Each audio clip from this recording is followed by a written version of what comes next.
It is past 4 o'clock, and now everything can be official. We can get rid of the oxymoron known as legal tampering. And John is here to talk to us all about it here on the Boardwalk Honda Hotline. John, how you doing on this frenzy day? It is a frenzy. It's finally here. It's finally going to be official, as you mentioned. We're on the air. How about that? Yes. So we can, stamp the official beginning of the new league year on the air. It doesn't get better than that, unless you're in Florida getting a tan. John, the Eagles today, thanks to all the maneuverings and the shifting of money Howie Roseman has done over the last week, they were able to get a deal done with Nigel Bradham. To me, it's not as important as the years and the money as the fact that this, again, shows that Howie Roseman, he's not falling into the trap that other Super Bowl teams have done. He is keeping the key players here, and he's doing it in the most cost-effective manner that he can do so. Yeah, I mean, he's gone out of his way to explain that keeping as many good players as possible, that's his job. No matter what the salary cap restraints are, you'd like to have as much space as the Cleveland Browns, but the reality is you won the Super Bowl and they went 0-16, so there's a reason you don't have all that space. But nonetheless, the Eagles have been able to do some things, as Howie and Jake are usually able to do, spend some money around and do some accounting tricks. And one of the most overrated things they've kind of proven over the past 2 years is the lack of salary cap space. Generally, when they want a player, they can create the room. There are exceptions, Patrick Robinson being the most notable. They would have liked to have kept him. They weren't able to. But other than that, it's a tough time of year because you have to let certain players go and say goodbye. But the reality is Trey Burton, Bo Allen, players like that were reserves here, and they were going to continue to be reserves. And they're going to get paid like starters, so you understand you're going to lose them. That always happens in the NFL. John, you mentioned that. So now that Howie kind of, has lost some of those guys that were rumored to be re-signed, and he did re-sign Bradham. What about the guys like LeGarrette Blount and, still guys that are free agents but, kind of in limbo of whether they're going to return to this team or not? Well, that's the second level of free agency, and that's often the most important one. And kind of tweeted that out earlier. People tend to overreact. That when I see these opening days, and you mentioned the oxymoron of the legal tampering period, and everybody gets so excited if you sign big-name players, and everybody gets so depressed if you don't. In a lot of ways, NFL free agency has turned into you sign guys to big money contracts, and then you end up releasing them 2 years later. And that's the reality of it is. And if you look at the Eagles winning the Super Bowl, well, when did they get Patrick Robinson? When did they get Chris Long? When did they get LeGarrette Blount? They got Corey Graham in August. They got Blount in May. They got Robinson and Long in late March after this first phase of free agency. And they were all very, very important to them winning the Super Bowl. Often it's those signings that are the savvy ones, the most important ones because they're cap effective. But yeah, obviously you have to pick the right players. As far as LeGarrette, we'll see what kind of interest. The reality is you see it, other than Jerick McKinnon, who kind of surprised us all by getting the fourth largest deal for a running back, they continue the trend downwards. The position is devalued, no matter what people say. When you're looking at the rest of the Eagles during free agency, John, do you see that they're going to, be a little quiet now? They made a couple moves, but still, it's going to be kind of, extending the guys in-house or kind of still letting guys go and really concentrating more towards the draft? Or do you see the Eagles kind of waiting to the back end of free agency to add some more pieces? No, the latter, exactly what they did, exactly what I brought up last year. They will now look for bargains and sort of those one-year prove-it deals that were so successful for them last year. That's how they're going to go about it, and that's how they should go about it, because the last, you have to be realistic. Obviously, there are certain positions, starting with quarterback, that you have to pay, and you have to pay a premium for. And the Eagles are lucky because Carson Wentz is still on his rookie deal, so they can afford to spend money in other areas. It's not always going to be that way, because when Carson gets his extension, I got news for you. He's going to be up in the $30 million category. And then all of a sudden the back end of the roster takes some hits, so you have to take advantage of it while you can. We're talking here with John McMullen, our 97.3 ESPN Eagles insider, as well as NFL. John, when you look at now the rest of the NFL, and you just talked about the quarterbacks and how much money they're going to be getting, Kirk Cousins in Minnesota, Sam Bradford in Arizona, is this going to be kind of how the quarterback market is going to be, with just guys that kind of haven't really accomplished a lot, but they're going to be overpaid? Yeah, I mean, quarterbacks are always overpaid when they get to their second contract if they're somewhat successful. And rarely, I mean, Cousins is rare because you can say what you want about him, but people who've had his kind of success generally don't get to the open market. So he's a very rare case. And he's obviously getting a 3-year deal fully guaranteed. His numbers have been off the charts. We'll see how it works out. But from Minnesota's standpoint, when you think you're on the cusp of making a run, you sort of have to go all in. His passer rating's been near 100. And if you look at, for 3 consecutive years, and if you look at what he's had on defense in Washington, well, he had the 21st ranked defense. That was the best defense he ever played with. And then the other two were 28 and 28. So in theory, from their standpoint, they're getting a guy who throws for 4,000 yards, going to have a 100 passer rating. The skill position people are Adam Thielen, Stephon Diggs, Dalvin Cook. So they're off the charts. And they have the number 1 defense in the NFL. Now, while I say that looks great on paper.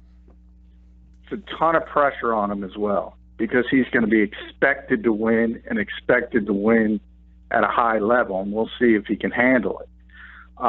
As for others, those are the guys you should be looking at as far as the position and the value of the position. The numbers Case Keenum got, the numbers Sam Bradford. Sam Bradford played 2 games last year.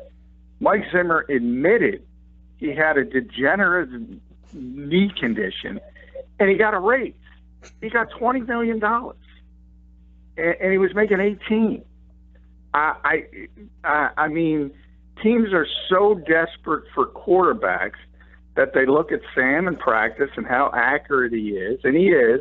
I've seen it up close. It is amazing, but he's never won more than 7 games. He's had 1 season, his last season here, where he played at a 500 pace. That's it. And he's getting $20 million. Again, that tells you the premium of the position. And it's a greater value than every other position in the NFL. That's obvious. And that's why I tell people, if you think Saquon Barkley's going number 1 overall, you're nuts. Because the value of the position, it's not an insult to the prospect himself. The value of position is that much greater at quarterback. Of course, also, John, the agent for Sam Bradford, Tom Condon, is probably the greatest agent in world history. I mean, still kind of get him, John. I'm still trying to get Tom Condon. That's an agent of a Hall of Fame level. Yeah, I mean, everybody laughs, and the Cardinals obviously cut the honey badger today, and that's another example of it. And they're trying to compare the positions. One's a quarterback and one's a defensive back. So right there, stop comparing it. A secondary player, even one as talented as that, even one as versatile as that, who can play slot corner and play safety and do a lot of different things, sort of like what Malcolm Jenkins does here. You can't compare different positions to the quarterbacks. Quarterbacks are going to get paid more. We all understand that, even average quarterbacks, or you should understand that. Speaking of quarterbacks getting paid, Teddy Bridgewater's deal, according to Adam Schefter, is going to be a maximum value of $15 million. John, that's an interesting situation with the Jets. So they bring back McCown, they bring in Teddy Bridgewater. They already have two young quarterbacks who just don't look like they're going to pan out at all for the Jets. And the Jets might draft a quarterback. So what are the Jets' plans? For Trevor Siemian. If you hear it, they might trade for Trevor Siemian as well. I don't know. They're collecting backup quarterbacks. And they need to draft a quarterback. This year is very deep at the top of the draft. We all know Sam Darnold, Josh Rosen, Josh Allen, Baker Mayfield. They're all going to go probably top 6. So people consider it very, very strong at the top of the draft. The Jets have to be involved in that. They have to find the answer. You can kind of cross your fingers with Bridgewater. I mean, he was on his way to becoming a very, very good quarterback before the injury, but he hasn't played in 2 years, and that injury was just devastating. It was catastrophic. I can't imagine he would get back to what he was before, but it's not going to be something that hurts the Jets long term, so you kind of roll the dice and hope. But that's got to be your plan C. I mean, you have to try. You can't count on a player like that. You have to go out and get somebody you believe in. And obviously, that's not Josh McCown.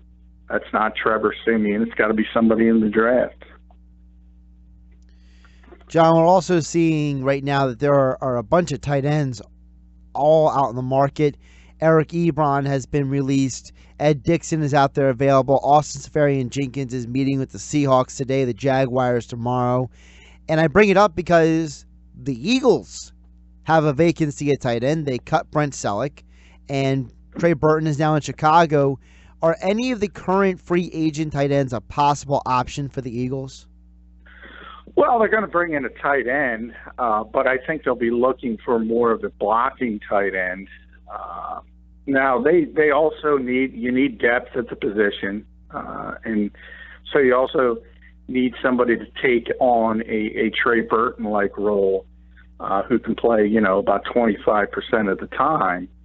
That's not Eric Ebron. That's not Austin Seferian-Jenkins. And I get every time somebody with a name that's recognizable is cut or released or is on the street, the first thing you see Eagles fans popping up, can we get this guy? Can we get Ndamukong Suh? Well, sure, in theory, you can get anybody, but you already have Zach Ertz, and Eric Ebron is a glorified slot receiver, just like Zach Ertz. He doesn't block. And unlike Zach Ertz, his hands haven't proven to be very consistent. So, no, I don't see a player like that as a fit for the Eagles. They want more of a true Y back, which is an inline tight end who can block and do some of the things Brent Selleck used to do. And that's not going to be a sexy name because it's not going to be the guy catching 80 balls and things like that. He's going to be just a blocker, and that's kind of what they're looking for. John, interesting week as well for the Patriots, the team that lost to the Eagles in the Super Bowl, because they lose Nate Solder, Dion Lewis, Danny Amendola, all in free agency. They did re-sign Rex Burkhead, but can Rex Burkhead really make up for the other losses on the offense? I mean, Nate Solder, that guy's a pretty good tackle on the offensive line. Dion Lewis was a really great weapon for the Patriots. Amendola really stepped up this past year. These are guys that it's really hard to replace. Well, the one I look at is Solder because obviously you have a 40-year-old quarterback, and that's his left tackle who's been a very good player for a long time. The rest of them, do people forget Julian Edelman is not dead? He's coming back. So Danny Amendola is not, that's not a loss that's going to impact them at all. Unless he gets hurt again. They're very deep at running back, obviously. Lewis is a very good player, but we just talked about the Eagles. Sometimes you lose good players in free agency. I don't think that's a devastating loss. But as I said, the one that is and the one that potentially could be is Solder and Rob Gronkowski. So we'll see if Gronk retires or holds out or whatever he's trying to do. But those are the two they need back, and obviously Solder's gone. Also, John, the free agent market for wide receivers is shaping up. We saw that Paul Richardson go to the Redskins. The Ravens have signed both Ryan Grant and John Brown while releasing Jeremy Maclin. We know that Jordy Nelson is out visiting the Raiders and the Saints. So, what is the wide receiver market you think going to shape up to? How many of these guys do you think are actually going to find homes? Because we know every offseason there's always those one or two or three guys who it's April and May and then June until they actually get signed. Yeah, and there'll be a lot of guys. I mean, to me, the wide receiver market was the craziest of them all because you had guys, Sammy Watkins, at the top of it. The amount of money. When I just talked about free agency, we're going to be 2 years from now, if we're all lucky enough to still be talking here, we're going to be talking about these guys being cut. I mean, some of them are decent players, and Sammy has a ton of talent. But at the number he got, he's going to be expected to be a star. And in Buffalo, obviously he can never stay on the field. We'll see if he can get that corrected. But you mentioned Grant, Dante Moncrief in Jacksonville. Some of the numbers, even Allen Robinson in Chicago, he's going to be playing with a bad quarterback. These players aren't going to live up to these numbers. And the first thing is, if you sign a big contract, what comes next? It's what we talked about with Kirk Cousins. What comes next is expectations. And you have to look at these situations. And Watkins is going to be playing with essentially a rookie quarterback. Patrick Mahomes obviously will be in his second year, but his first year playing. And then you already have Kelsey. You already have Tyreek Hill. How much traffic is he going to get? These contracts are, especially at that position, are out of whack. John, who are some of the guys that you're looking at moving forward as the weeks progress to see where they land? Who are some of the players that you're most intrigued by? Well, the two I'm most intrigued by right now are Ndamukong Suh, obviously because he's a very talented guy, but we all know the issues. We all know the contract he's coming off, which might be the worst in NFL history. So he's used to playing for this enormous sum of money. We'll see how he handles playing for less, wherever he lands up. And then A.J. McCarron, the quarterback situation has really, sort of sorted itself out in everywhere but Buffalo. And I think A.J. McCarron was the one guy who thought he was going to be a starter in this league, no doubt about it. And he got out there and he realized people around the league don't think as much as you do. And it's pretty clear nobody sees him as a starting quarterback, and I think we're all a little bit surprised by that.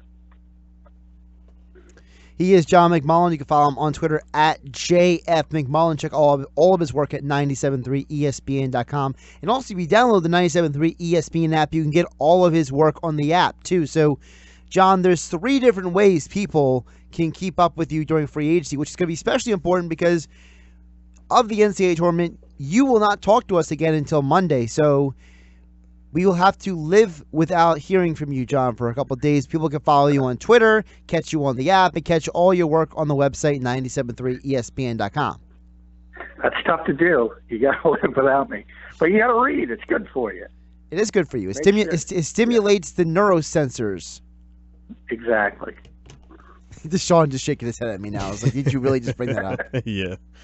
Stop, Josh. John, appreciate the time as always. All right. Thanks, guys.